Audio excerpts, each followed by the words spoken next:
Hi guys, how you doing? It's Monday morning and we are here in Tilehurst, I think it is. We come through Reading, I think we're just into Tilehurst here. Got a couple of little artexed ceilings. They've been waiting a little while for us. I'm a bit out of breath. It's a long walk up those stairs and out into the garage area. I just carried some bags up. So let's have a look what we got going on, shall we? Should put some light on the situation. Okay, so it's just a regular stipple. Nothing too heavy. We are probably not going to scrape this back because you know there's always issues. It's not been tested, but you know, old artex sometimes has a very small amount of asbestos in it. So it's always rather dubious scraping that back. I mean, the asbestos is fine until you start turning it back into dust. So, you know, drilling into it, scraping it off, the pimples probably not so bad, but so there you go. So what we're going to do, there doesn't seem to be any major cracks in it on first looking at it. Looks like a couple of nail heads have gone here. I can see that, there is a crack there, let's see. Now that looks like there's been a leak at some point, or somebody's trotted it. I just see another crack here now actually. I'll get some scrims over that. You can see that it's bellying down, there's a bit of a bend in it, so we'll get on and sort all that out. So yeah, we're going to get some scrims up over this, and then we are going to give it a coat of PVA. And when we do put that coat of PVA on, we're going to keep an eye on it, and I'm going to watch how fast that gets drawn into the ceiling, because that will give me an indication of how fast the ceiling will pull in when you actually put the plaster on it. So you can see if it's very sucky, or you know, it looks like it's just had emulsion, so it's not going to be too bad. It's when there's like a silk paint or something like that, that's when you have issues with suction. I'm always very dubious about putting screws back up, but there's definitely a nail head gone, and there's quite a bit of bounce in that ceiling. I might put some screws up next to these just to stop them from reoccurring. It looks like it's all holding the same. But when they used to do the old tacking, they put it up with tiny little tacks. And they really, when you look at it, it doesn't look like they're ample enough for the job. So you have to screw them up these days. So what they used to do when they used to put the tacks up, the mate would have them in his mouth and he'd have this little hammer and he'd go bang, bang, bang, bang, bang. And then on that last hit, when he was hitting that tack up, he'd hit that a little bit harder, and then it would make a slight indentation in the plasterboard directly around the tack. And then of course then you've crumbled the integrity of the plasterboard, so it kind of loses its strength.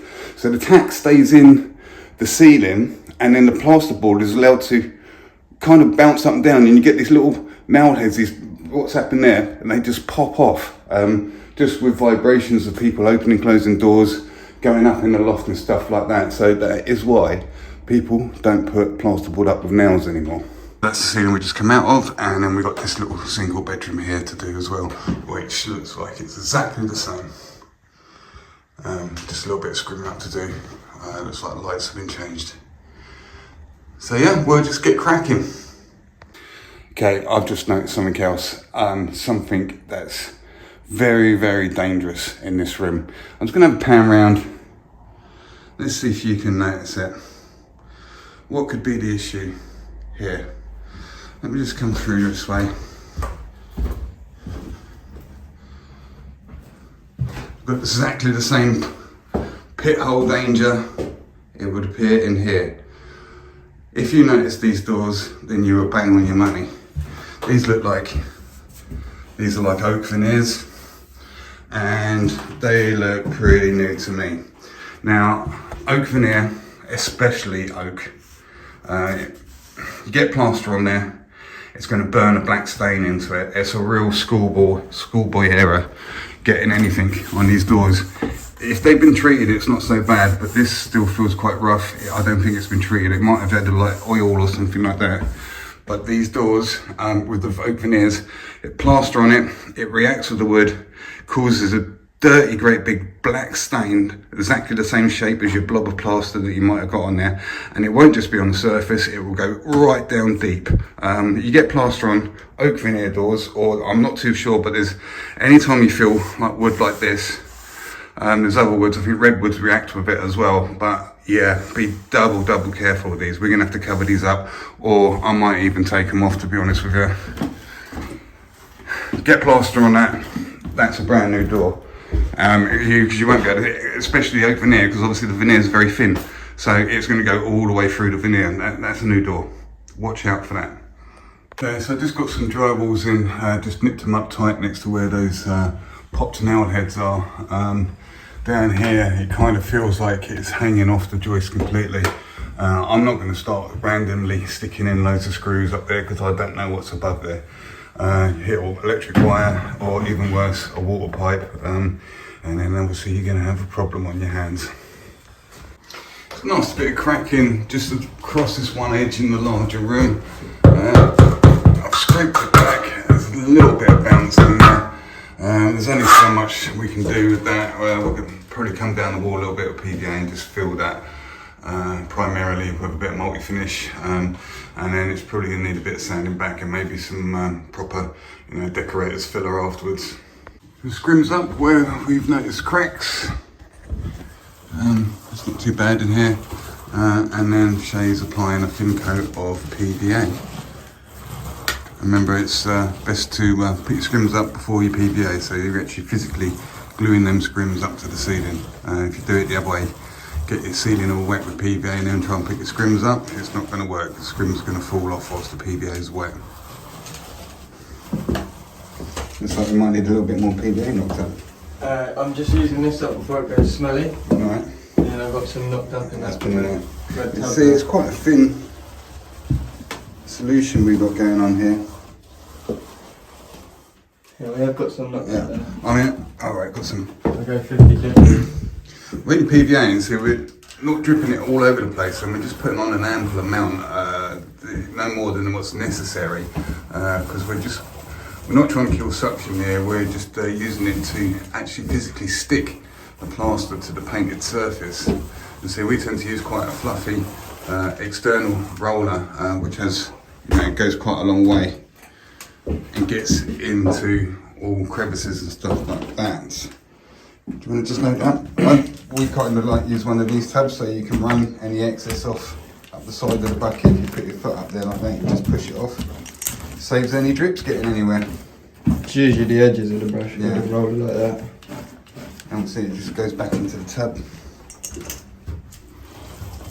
Tend to find as well, this is an old recycling tub that I think I bought from the range, has a lid on it. And it's ideal because the roller, we just take the roller off the pole and leave it in there, and when we put the lid on, it kind of like condensates in there a little bit, and you don't get so much PVA drying up all up the walls. After a while, you keep using the same, like a roller or something like that, the PVA builds up, and all of a sudden you got like another tub of PVA inside your tub of PVA, and you have to pull it out every now and again. But by keeping the lid on it, we can leave the PVA knocked up, leave the roller in there, and just put it back on the van. It's a good tub, I recommend it. Okay, just another little tip for you. Right at the edge of the ceiling there, if there's a good opportunity when you're putting into the internal, you might drop some down the wall. And then look, you've got this radiator with a grill on it. Drop plaster in there, it's going to be a bit of a pain trying to clean that off, so that's a good idea to cover that up. Okay, so this room here is somewhere in between 3.5, 4 meters by 3.5, 4 meters generally. I just walked it out, and this is about 2.5 meters by 2.5 meters. Okay, we've got 2.5 bags to complete the whole job. One bag of multi-finish should do around 10 meters square, but remember, we're going on quite deep because we're going over a textured finish here, so it's going to take quite a bit more gear, and we're going to knock the plaster up a fair bit thicker than usual because we want it to be nice and strong, and we want to get quite deep first coat on there. So one rule of thumb, this bucket takes 2 bags. We're probably going to knock up just under 2 bags. We're going to kind of keep it quite tight for the first coat. You don't want too much left over because obviously you have to throw it away. You don't really want to do that. So on your first coat, I mean, it doesn't hurt to, you know, be a little bit on the shy side, and if you need to knock up a tiny little bit more, it's not the end of the world. Okay, it's more economical to do it that way than be cleaning out the bucket and throwing plaster away. So whatever the amount of water you got in there, when you put your plaster in there, it's going to pretty much double. So that's how you gauge how much plaster you're going to knock up. Okay, so the time is pretty much bang on 10:30.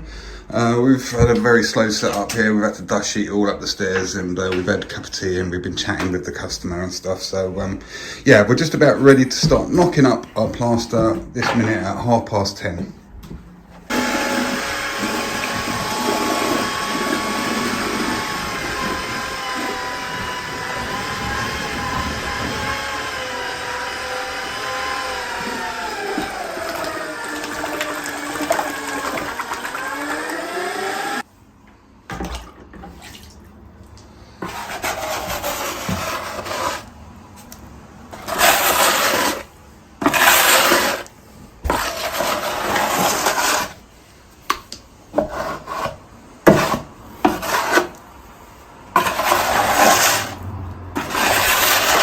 Let's have a look at the consistency. Get a nice splodge of it out on it. So it's a little bit chubbier than what you'd have it for anything else.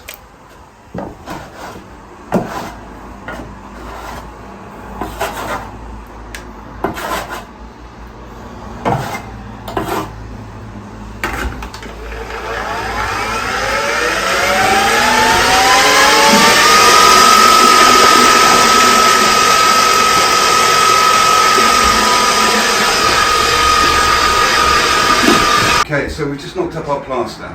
I'm used to it. I'm using a 20-inch carbon steel trowel. Shay's going to be using 16 in the other room. So first thing you want to do when you're getting your plaster, you're ready to go, you need to wet up your hawk and wet up your trowel. Okay, this is a 16-inch hawk magnesium. Now, at the moment, that hawk has got a lot of water all over it. So what you want to do, if you bend that now, that will slide off quite easily because all the water's on there. So the first time, you kind of need to move that all the way around your hawk so it's not so slidey. Okay, then it shouldn't come off quite so easy. This hawk here is going to be wet now because I've just mixed it with all that water, so I can put it back in the bucket. And then we'll go again. Okay. So it's not going to come off quite so easy. Remember, again, another little tip, when you're putting on a ceiling, or you've got to come to an internal such, let's get that out a little bit. Do not load up your hawk, load up your trowel fully. Now, you know this is a 20-inch trowel, and I've only loaded up that little bit of it, yeah? So we're not putting on the whole length of the trowel, because if you do that, that's when you start getting more wear on your elbow. When you come close to the internal, okay, we come back and we need to push in, and when we've got a tiny little bit of gear left on there, that's when we come right into the internal, okay? And then when you're going over something like artexed, you should get to a point where you can't hear the trowel hitting the little lumps. That's an indication that you're getting it on adequately deep enough cover all those bits. So if you notice, I mean you can load pretty much quite a lot of the trowel up, but the 20-inch comes into play now because you don't use the entirety of the trowel to put it on, but now when you come to flatten, now you're using the entirety of the trowel, look, and you can kind of flatten in as you go. That's why I love using these bigger trowels, especially for laying on. I don't use them for troweling up so much because it's hard work on your elbow. But for putting on and flattening in, they're brilliant. It gets you really close really quickly. Okay, so we're going to crack on. We're going to get these ceilings on. We'll come back to you. Okay, the time is 10:54 and I've just gone over it quickly. There's a real humpback bridge on that bit there, as I showed you earlier. it's all over the place, as I would expect a ceiling like this. So now I'm going to just jump back over it, because I've got it on fairly quickly, and just kind of got it flattened. But now I'm going to get up there and give it a good flatten and try and straighten things up with a 20-inch carbon steel trowel. Okay, the time is 11 o'clock, it's just 5 past. I've just been over it again. I've just taken my time, just filled some of those worst cracks down there. Like I say, because it's a bendy ceiling and everything, you're not coming out your regular way. You've got to kind of feel how it's going. Try to eliminate any dips, and try to eliminate trail marks as best you can, but there's always going to be some. Like I say, that was the worst bit there. It can come out on camera, but it really bends down on this bit of ceiling here. It's really warped down. One other little thing just wanted to show you, because you'll always get them doing something like this. Every now and again, you find a little stipple or whatever you're going over, and he's just a little bit prouder than the rest. Quite often, you need to sort these out as soon as you see them. Just give it a little scrape. Quite often, you can, like that, we'll have it, he's quite big. We'll pop him out. So I'm trying to see through the camera again.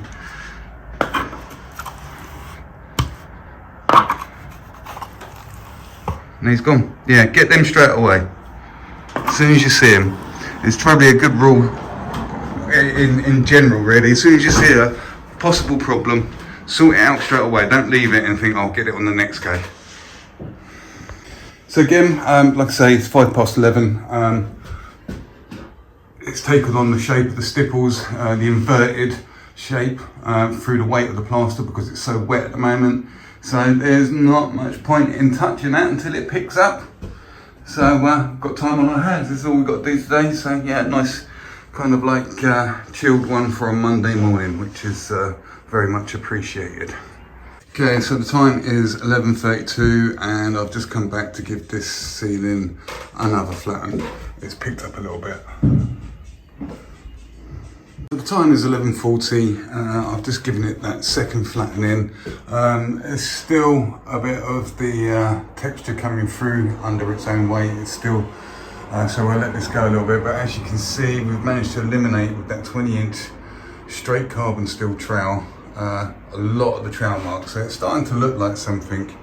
And I know that we've got an adequate coverage, because as I put my trowel on, and I run the trowel across, you hear that's not catching or snagging on any of the little stipples that are coming through.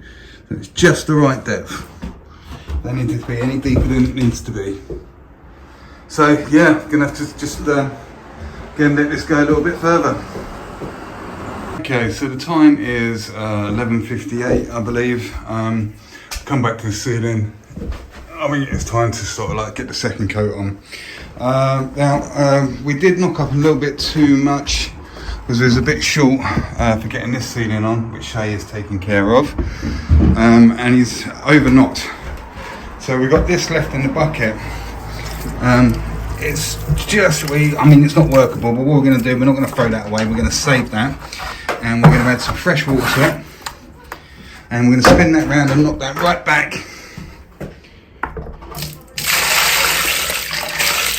I'm going to spin that round, knock that back so it's all nice and wet, make sure that really breaks down and there's nice consistency. And then we're going to put some fresh gear in there. So that's clean water we've put in there. And what that will do, we're going to knock it up a little bit wetter than we did the first coat. And that will speed up the setting process for the second coat. But it will remain behind the setting time of this first coat. Okay, so I just gave that a spin.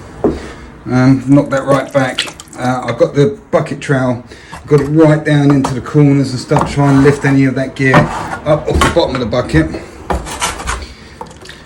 So that's that gear with nothing else put in it yet. I've just knocked it back. Not too much water in there if you want to knock it back, otherwise it'll be too thin. You won't be able to knock the lumps out of it. So now we've knocked that back, I can add water to it, more fresh water, and guess how much I'm going to need. Now I'm just going to add the regular powder to it and bring it up to the consistency that I need. So there we go. I've knocked it up quite a bit wetter. doing the first coat. Because we was knocking this back and we had, you know, still some lumps, some soft lumps from that first gauge still in there. It took quite a little bit of extra time knocking the lumps out of that. In a first coat, you might be able to do with a few lumps in there, but for your second coat, you really want to get those lumps out of there. You want a nice, smooth, even consistency. The time is 12:18, and I've just put that gear that we've knocked up on. I haven't turned back and flattened it in yet. I'm just about to do that. But yeah, just take note how much more regulated this second coat has gone on. That's because we took so much time flattening out the first coat. You see, you can see the lines in which have gone. So it's much more uniform way of putting something on. So the plaster is picking up in the bucket. I can feel it tightening up as I'm putting it on. This area here was it still is the worst point. There's a massive great big hump in it, and I've had to come away in this direction and try and ease that hump across and try and spread it out over a wider distance so it's less noticeable. I can't get rid of it, it's going to stay there forever, but we're going to try and disguise it. But yeah, if you notice, so the texture from the artexed underneath has disappeared, so we've eliminated all that sag, all those air bubbles at this point. So the time is 12:30, and I've just flattened everything in, and as you can see, it's looking much more agreeable. One thing I forgot to mention in the previous clip, generally when you put on, especially on something like plasterboard, you'll put on, let's say, a bag, yeah? And then when it comes down to the laying down coat, the second coat that you put on, it'll tend to be, rule of thumb, half of that, so it'll be half a bag to lay it down. Now this, because the first coat was so thick, those figures go way out the window, and you really have to guess it. So the first coat was probably 2 bags, something like that. And then we knocked up sort of like half a bag into that quarter of a bucket of old gear. So it's been about 3/4 of a bucket, 3/4 of a bag to lay both the ceilings down. So yeah, the second coat goes on so much more tighter, and then when you're going over a textured finish, it's even less than half that you need, okay? I did take a wet brush to it, because of these corners, it's that mastic along the internal, so it was getting a bit lumpy around there, and then the ceiling's picked up a little bit. I could be a little bit rough with the wet brush. Where is my wet brush? And this is why I like to use something like this, a half decent 4-inch wet brush. It delivers just the right amount of water. And it's... No, I've got time in my hands. Oh, I'll clean it out in a sec. I forgot where I was now. Yeah, it delivers just about the right amount of water, and you can use it as a tool because these walls are snaking in and out all over the place, and it's really difficult to get them 20-inch trowel to get a nice sharp edge on that. So on this one, I'm having to brush it in slightly. So unless we're plastering the walls, there's not a lot we can do about that. So on these internals, we just have to roll with the punches and just brush them in. It's actually time for a new bucket. The last handle just went. So yeah, Shay was rightly so bringing that bucket in because there's some gear left in there. And remember, we sped it up with that old stuff, so it was doped up and going off a lot faster. So yeah, it's a good idea to make sure your bucket's cleaned out. So that's going to be exactly the same case with this ceiling, whereas got used to the time scales and when we did and didn't have to get back to it. These ones are going to speed up, so it's always a little bit dodgy when you start doping gear back, because it was fresh gear. It's only just been knocked up, a few minutes, 20 minutes, half hour previously, so it shouldn't be too potent. But when you're adding dirty water, especially from like your splash bucket or something like that, you've got to be real careful because you can send it off really quickly. But I'm quite confident. But we're going to stick with this. I'm probably going to give it another trial now just to make sure I'm well in front of the setting process. So the time is 12:47. I've just been over this again, brushing in the internals as I go and delivering a little bit of water over the ceiling. I'm quite happy I'm ahead of it now. It's under control. So yeah, now I've got a little bit of time on my hands and probably start getting some tools back downstairs and out to the garages out the back. The customer's downstairs having a piano lesson. Shay's been getting on with this room all by himself. Smells of fried chicken in here, Shay. What did you have for dinner last night? Shay? I said it smells of fried chicken. What did you have for dinner last night? Yeah, fried chicken. Fried chicken, I can smell it on you. All okay? All under control? Yeah, all good. So Shay's got the extra trowel. We're using the 24 there to flatten in. Yeah. Big boy's trowel. Using 24, and if you have a look in here, the extra bit of trouble he has is this polystyrene coving line to keep nice and tidy. But yeah, it's looking good. Been using that for it. That's cool, just staying on top of it. Got a little bit of the texture still coming through here, Shay. To make sure we trowel them out.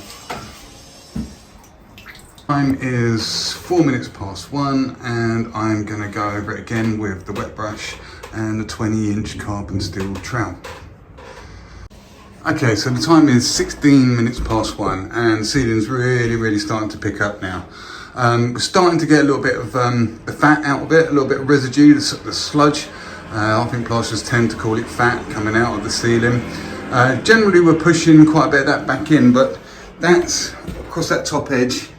That's why I've started pulling out the ceiling, because I'm really able to open the trowel up and start planing that off.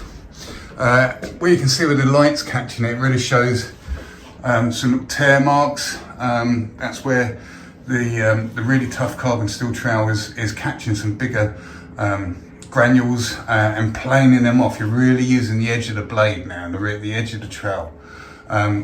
I'm not too worried about them. They're kind of like the Stark Tiger stripes, but what we're going to do now, because the ceiling's going quite fast, I'm probably going to quite quickly turn straight back round on it, and I'm going to take a stainless steel flexi trowel to it, and that's really going to deal with polishing the top surface up. Okay, so Shay's slightly behind me on this ceiling, but he's just doing exactly what I was doing. We're starting to get a bit of sludge out of it, yeah? Yeah. Start opening the trowel up on there. Yeah. So you can see Shay's taking time to brush up a larger area. I tend to brush up one strip and then trowel that, and brush a strip, then trowel that. He's brushing up a big area. Just find it easier. Okay. And that's roughing up the surface slightly as well. And so you're just starting to open the trowel up now. You're really using the blade coming away from that internal.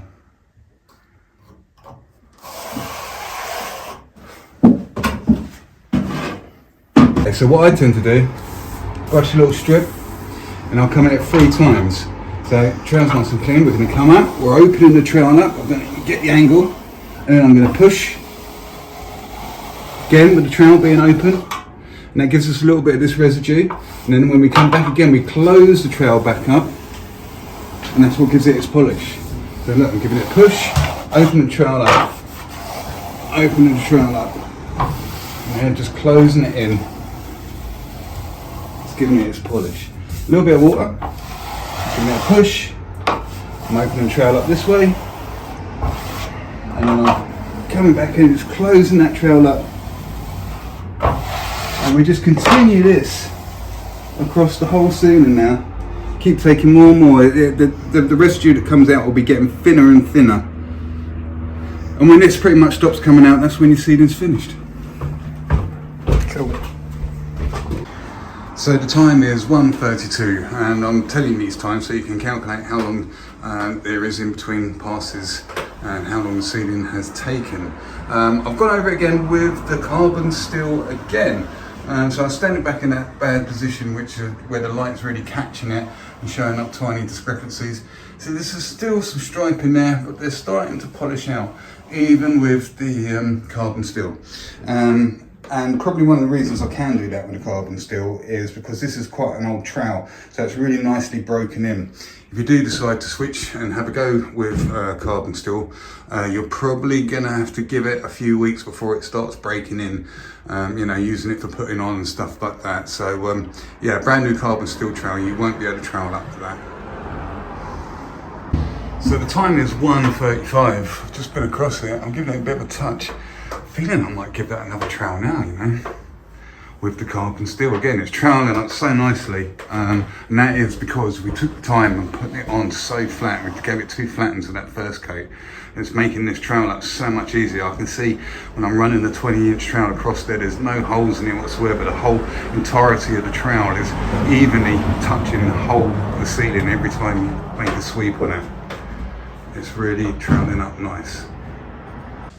The time is 1:48 and I've just given it another pass with the carbon steel trowel. I'm standing back in that nasty position. I'll come and have a look at it from the other direction. Well, the light's not catching it so badly, that's really good. Now, like I say, this ceiling is troweling up quite nicely, and there's some discoloration there, which there always is because of the different depths that we've gone onto. We've gone onto that textured surface, so it's a little bit difficult to see it come through on the video, how flat things are. I mean, look at the light catching all that. If I come in the other direction, you know, that's the difference there. But what I'm probably going to do is I'm going to turn straight back round and I'm going to give it another one because it's going off that quick.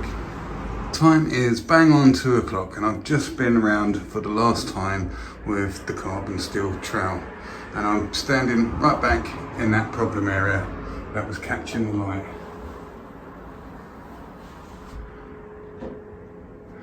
Come back round to the other side, you can see tiger stripes are pretty much gone. The carbon steels are a little bit rippy. You can see the type of residue we're getting out of there now. It's hardly anything at all. So, and the carbon steels will rip out more fat than a stainless steel will do. That's much more of an aggressive trowel to put on the ceiling. So if we can scrutinise as much as we can, see if we can find any discrepancies whatsoever. It's giving it a bit of a polishing out. Carbon steels, I mean, I could go over it again and just polish that off. The stainless steels are the ones, if you want a nice shiny polished look to the ceiling, really polished, that's what you need to put across there. Like I say, on the camera it's coming up, and as the gear's setting there, it's changing colours, so it looks like ripples, but it's not.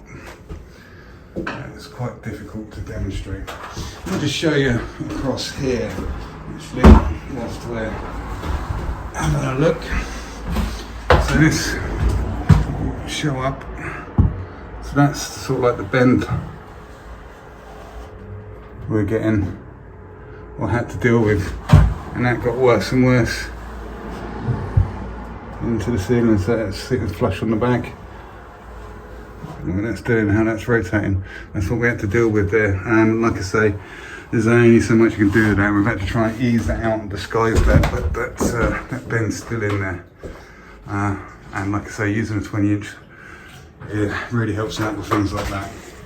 Okay, so yeah, 2 o'clock. Thanks for watching, guys. We're going to get tidied up and get out of here.